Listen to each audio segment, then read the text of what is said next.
গতকাল রাজীব ঘাটি এবং তার বন্ধু বান্ধবদের, তার পরিবারবর্গ এবং বিস্তৃত পরিবারবর্গের আয়োজনে নবান্ন উৎসব হয়েছে, ৭ম বছরের মতো। সেখানে কিছুক্ষণের জন্য উপস্থিত হয়েছিলাম। অল্প কিছু সময়ের মধ্যেই বেশ কয়েকজন পূর্ব পরিচিত বন্ধুর সঙ্গে যেমন দেখা হলো, তেমনি কয়েকজন নতুন বন্ধুর সঙ্গেও দেখা এবং পরিচয় বা কথাবার্তা হলো, যাদের সঙ্গে ইতিমধ্যে আমি ফেসবুক ইত্যাদি মাধ্যমে পরিচিত হয়েছি যৎসামান্য। তো সেটা একটা পাওনা হিসাবে আমার সঞ্চিত হলো। কালকের নবান্ন উৎসবে যতটুকু সময় ছিলাম বেশ পরিষ্কার পরিচ্ছন্ন, সুন্দর, শীলিত বলে আমার মনে হয়েছিল।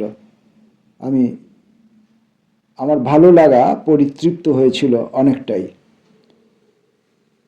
অনুষ্ঠানের শুরুর অংশে আমি ছিলাম না এবং শেষের অংশেও আমি ছিলাম না।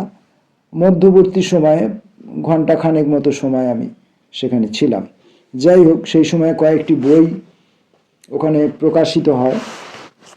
সেই প্রকাশ পর্বে আমাকেও তারা অংশীভূত করেছিলেন। তো সেখানে কয়েকটি বই যেগুলি প্রকাশিত হয়েছিল, তার মধ্যে কয়েকটি পুস্তিকা আমি পেয়েছি সৌভাগ্যবশত। তার একটি বই হচ্ছে হাত পলাশ অথবা বুকফুল। হাত পলাশ অথবা বুকফুল, ভালো করে শুনবেন নামটা, হাত পলাশ অথবা বুকফুল। কবির নাম বাপ্পাদিত্য পাণ্ডে। এখন আপনারা স্ক্রিনের মধ্যে বইটির প্রচ্ছদ দেখতে পাচ্ছেন।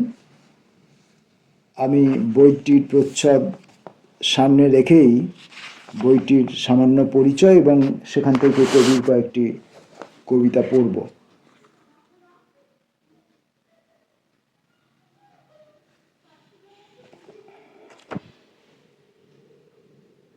নবান্ন উৎসবেই গতকালই এই বইটির প্রথম প্রকাশ হলো।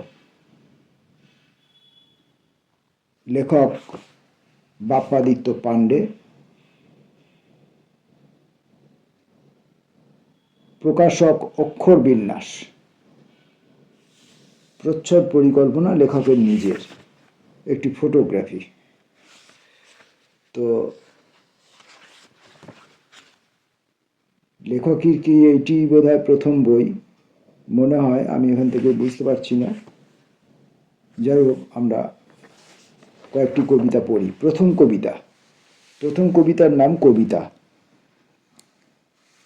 কবিতা শুধুই কয়েকটি শব্দমালা নয়, সযত্নে দেবতার উদ্দেশ্যে মালা গাঁথার মতোই সুগন্ধি কাব্যবিন্যাস নির্মাণ করে কবিতার রূপরেখা। কবিতায় আছে অনন্ত প্রেম, অনাদি বিরহ, আছে উত্তরণের শাশ্বত পথ। কবিতায় লাম্পট্য থাকে না বিদ্বেষের লোমশ বীজ। আর যারা এসব নিয়ে কবিতা নির্মাণ করে তারা বিকৃত কাব্যখনির ধারক ও বাহক। আমিও শব্দমালা নির্মাণ করি, যদিও সেসব শব্দমালা কখনোই কবিতা হয়নি। সেই সারস্বত সাধনা আমার নয়, অধরা থাকে কবিতার অনন্ত প্রেম। তবু কবিতার আস্বাদনের পথ হাঁটি ঝরা পাতা মারিয়ে প্রকৃতি প্রেমের দেশে।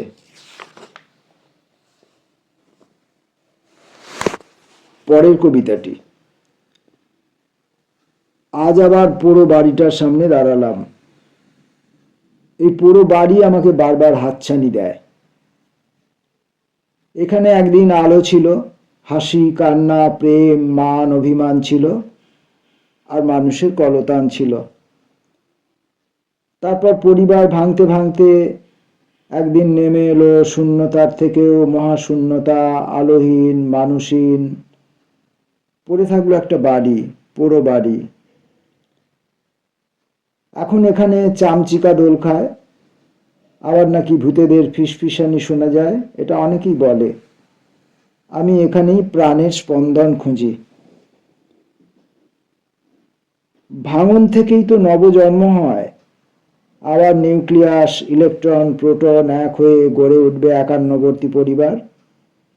পুরো বাড়ি আবার সেজে উঠবে বসন্ত রঙে, মানুষের হাসি, কান্না, প্রেম, অভিমান, কলতানে। পুরো বাড়ির সামনে দাঁড়িয়ে আমি দেখি এক নতুন সকাল।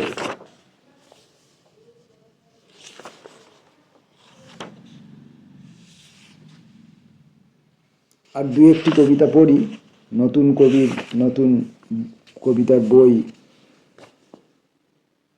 ধর্ষক। এখন আর কবিতা আসে না। কলম ধরলেই মনে হয় অসুস্থ সমাজের আড়ালে কবিতার নির্যাতন করছি। নগ্ন বিবস্ত্র কবিতা পড়ে থাকে কোনো প্রতিষ্ঠিত মঞ্চে। গলায় উত্তরীয় রোম্যান্টিক বক্তব্য চালাই, তারপর এক সময় এই বর্তমান সময়ে নিজেকে এই কবিতার ধর্ষক মনে হয়। যথার্থ, কবির বোধ যথার্থ। আরেকটি কবিতা পড়ব, শুধু তোমারই জন্য।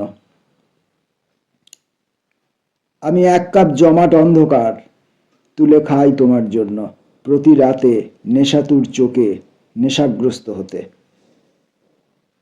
জোছনা আলো ফোটে, কাঁটা চামচে হাতড়াই একটি অক্ষত প্রেম তোমার মাঝে, ব্যর্থ হয় গন্ধ আহ্বান।